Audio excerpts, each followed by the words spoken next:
Welcome to our YouTube channel Dream Dynamics.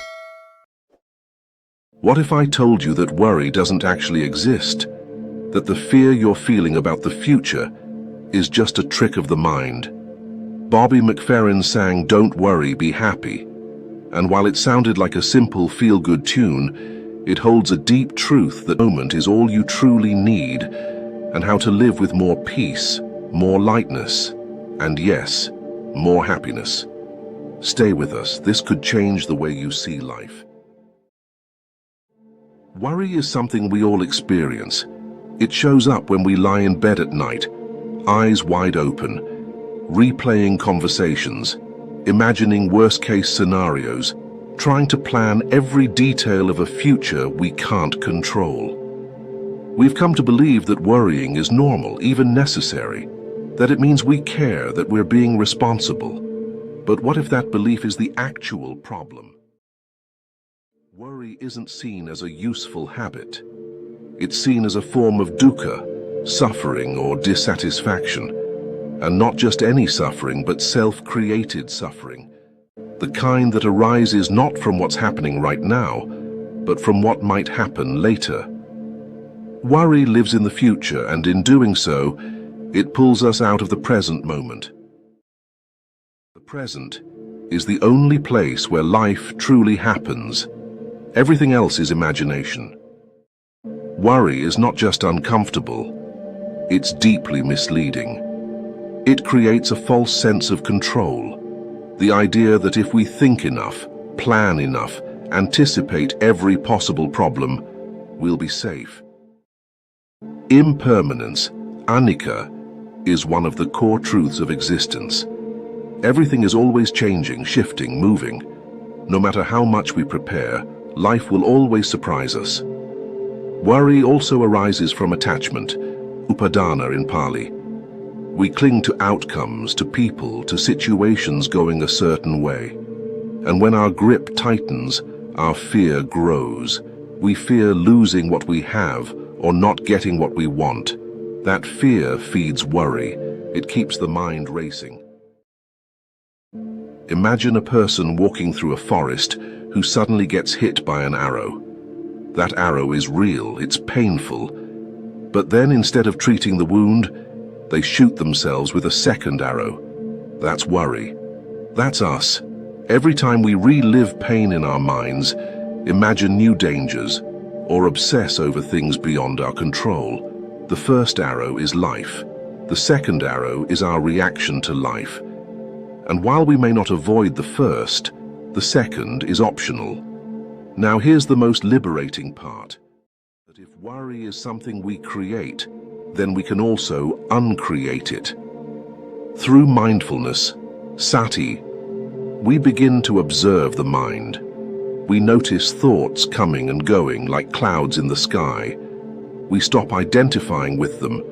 We start to see clearly and calmly that worry is not something we are. It's something we experience. And anything that we can observe, we can release.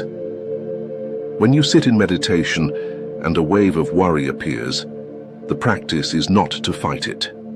You simply label it, worry, and then you breathe, and then you let it pass. In that moment, you're reclaiming your peace, not by fixing the future, but by returning to the now. So, what is worry? It's a habit of the untrained mind, a product of fear, clinging, and ignorance.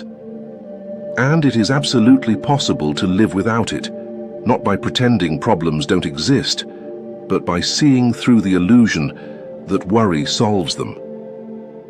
The more we train our mind to stay present, the more we see that this moment, right now, is not only enough, it's all we ever truly have. The mind's trap. How we create suffering with thoughts. The mind is a storyteller. Every day it spins narratives about who we are, what we need, what might happen, what we should fear. And most of the time we believe those stories. We accept them without question. The mind, when left untrained, becomes a trap, a source of confusion, fear, and suffering. Worry is one of the clearest examples of this trap. Think about it. No one chooses to worry. It just happens, right? One thought leads to another, and before we know it, we're 10 steps ahead in a future that doesn't exist, feeling emotions about situations that haven't even occurred. The endless cycle of suffering caused by craving, aversion, and ignorance. And worry sits right at the center of that cycle. The problem isn't that we have thoughts. The problem is that we identify with them. We believe everything the mind says. If the mind says something bad is going to happen, we tense up. If the mind says we're not good enough, we shrink. But here's the truth. Thoughts are just thoughts. They are not reality. They are temporary mental events, shaped by our past, our conditioning, our fears, and yet they shape our entire experience of life. There is a powerful practice called vipassana, clear seeing. It means looking directly at the nature of our thoughts and emotions. When we practice vipassana, we start to see how quickly the mind reacts to discomfort, how it tries to escape the present by jumping to the past or the future. We see how thoughts create stories, and stories create suffering. Here's an example. Imagine you're waiting for a message from someone important. An hour passes, and they don't reply. The mind starts spinning. Maybe they're angry, maybe you did something wrong, maybe something bad happened. In reality, nothing has happened. But your body reacts as if something has. You feel anxious, restless, upset. All because of a thought. That's the trap. To escape this trap, we don't fight the mind, we observe it. We create space between the thought and our reaction to it. When a worry arises, we don't have to follow it. We can see it, acknowledge it, and let it pass.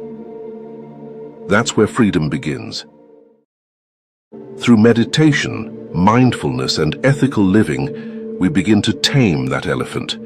We start to guide the mind instead of being dragged by it. And here's something beautiful.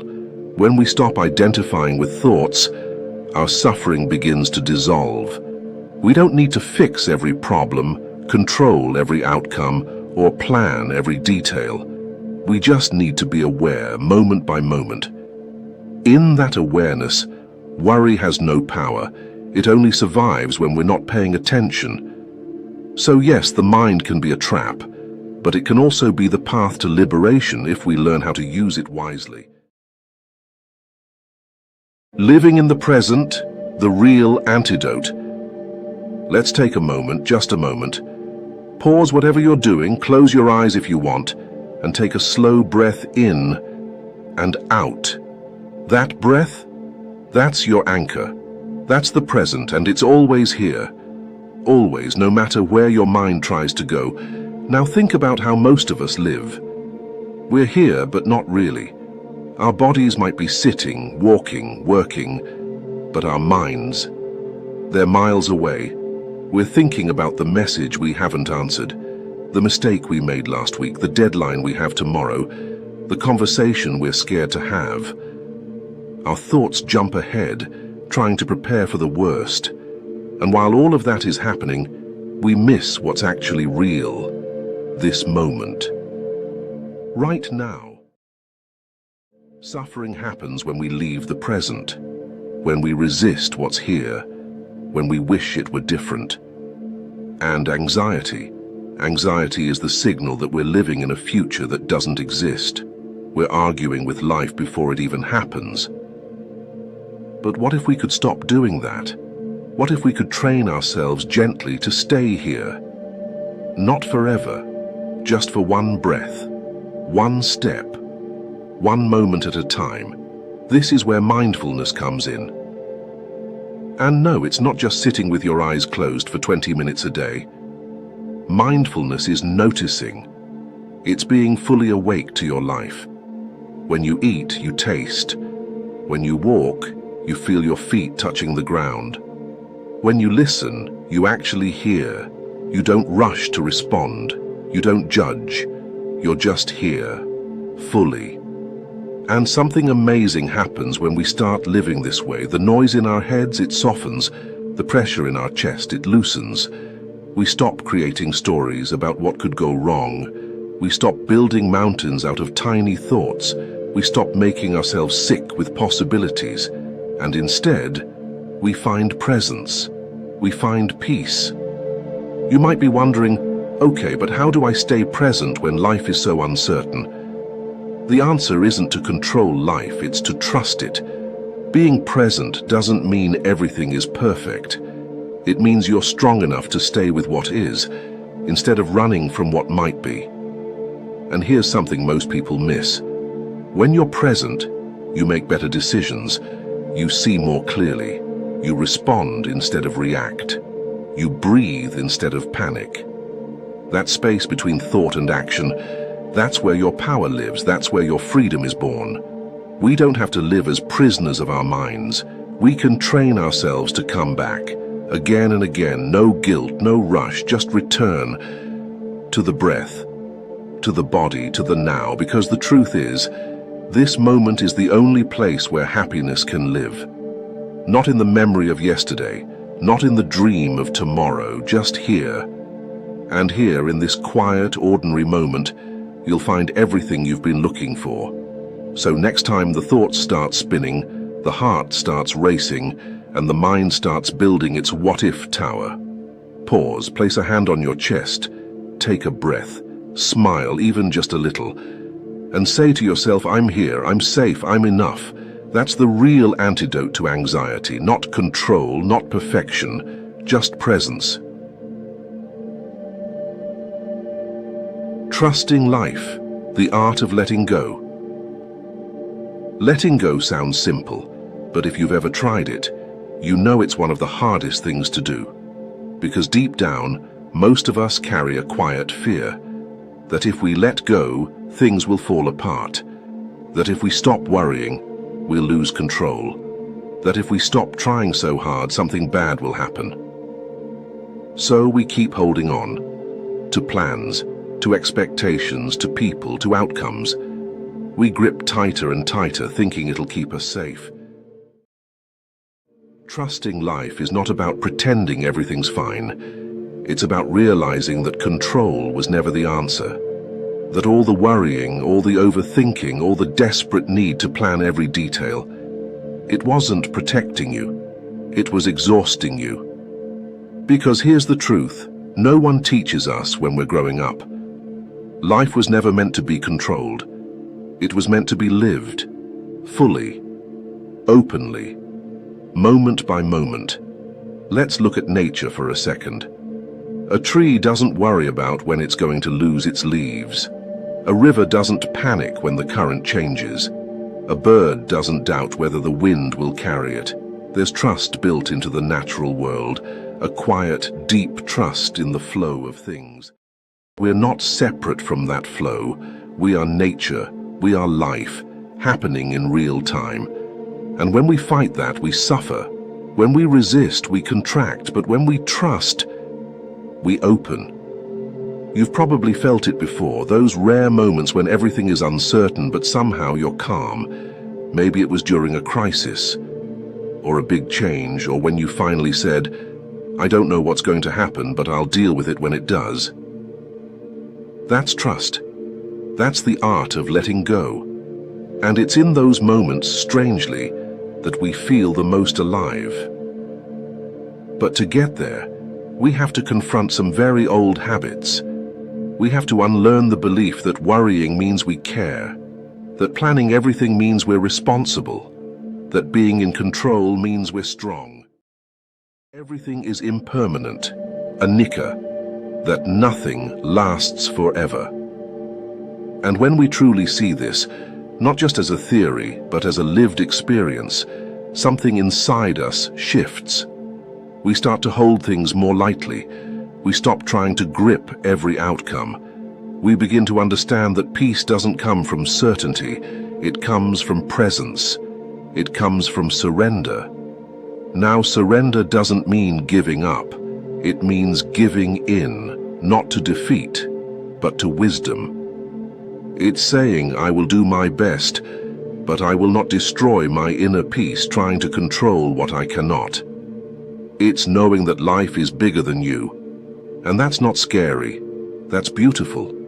Because when you stop being the manager of the universe, you become a participant in it.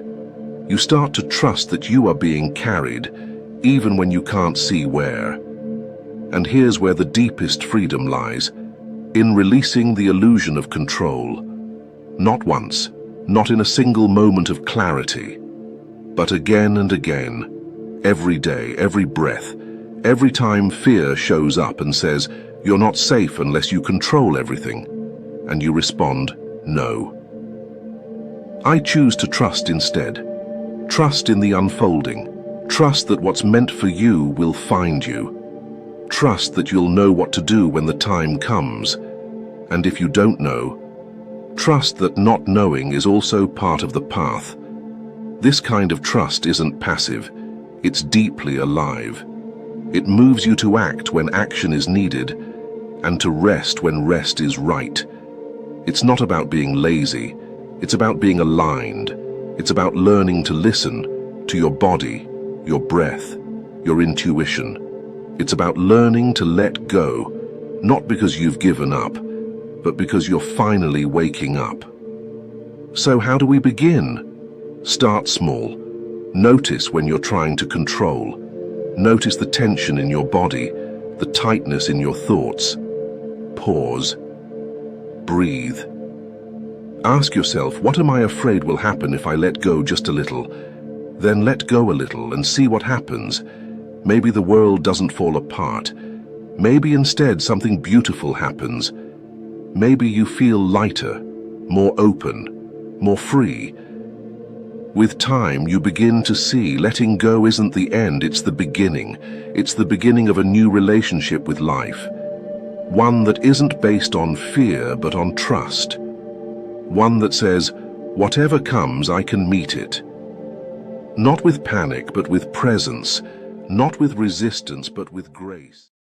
To stop clinging, to start trusting, to let life be life, and to let yourself be free. Maybe Bobby McFerrin was onto something deeper than we thought. Don't Worry, Be Happy isn't just a catchy tune. It's a doorway into a powerful truth. Worry doesn't protect us. It doesn't prepare us. It only disconnects us from the one thing that's real, this moment. And in this moment, right now, there is peace. There is breath. There is life. Let's stop giving our energy to what hasn't happened. Let's stop letting our minds take us places our hearts were never meant to go. If this reflection resonated with you, if it made you pause and think differently, then you're already on the path. Keep walking it with us. Subscribe to the channel so we can keep exploring these teachings together.